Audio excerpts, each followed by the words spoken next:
আসসালামু আলাইকুম। আশা করি সবাই ভালো আছেন। আমরা প্রতিনিয়ত একটা বিষয় শুনছি।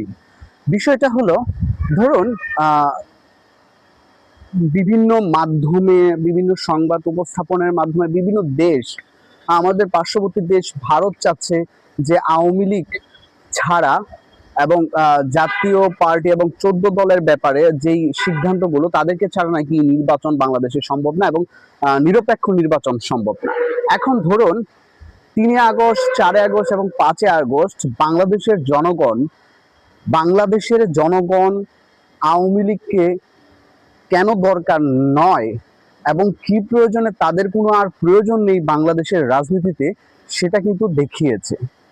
আপনারা জানেন যেটা 16 তারিখের পরেই কিন্তু বাংলাদেশের রাজনীতিতে একটি অভ্যুত্থানের দিকে চলে যায়। সেটা শেষ পর্যন্ত গণ অভ্যুত্থানের পরে বিপ্লব হিসেবে সংগঠিত হয়েছে।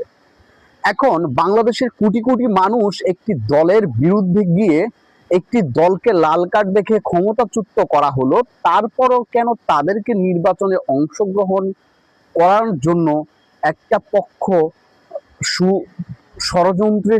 সুপরিকল্পিত ষড়যন্ত্রের সাথে লিপ্ত হয়েছে, সেটাও কিন্তু আমাদের চিন্তা করতে হবে।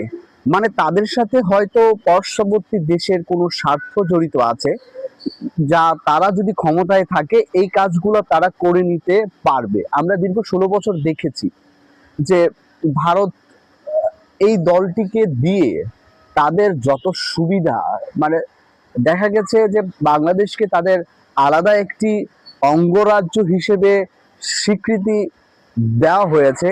এইরকম একটা বিষয় দেখা যাচ্ছে, বাংলাদেশে গুম হচ্ছে কিন্তু পাওয়া যাচ্ছে কি ইন্ডিয়াতে বা শিলংয়েও, বিভিন্ন জায়গাতে। তো আমরা আহ, বাংলাদেশের জনগণ একটি দলকে লাল কার্ড দেখিয়েছি, তাকে আবার কেন রাজনীতিতে পুনর্বাসিত করা হবে? আপনি একটা মজার বিষয় ধরুন, আহ 71-এর যুদ্ধের পরে 72 এই টাইমে খোদ আওয়ামী লীগের, যিনি বলে আওয়ামী লীগের ত্রাণকর্তা ছিল, সেই শেখ মুজিব কিন্তু আওয়ামী লীগকে বহিষ্কার এবং নিষিদ্ধ করে বাকশাল তৈরি করেছিল। তো যুগে যুগে আহ, আওয়ামী লীগ নিষিদ্ধ হয়েছে সন্ত্রাসী সংগঠন হিসেবে। আমরা বাংলাদেশের জনগণ যাকে একবার রায় দিয়েছি, তাকে আবার কিসের ভোটের মাধ্যমে আবার রায় প্রদান করতে হবে? সেই চিন্তাগুলো আপনারা আপনাদের মাথায় নিয়ে আসুন। আপনারা চিন্তা করুন যে তাকে তো রায় দেওয়া হয়েছে, প্রত্যেকটা আওয়ামী লীগের কর্মীকে দেওয়া হয়েছে।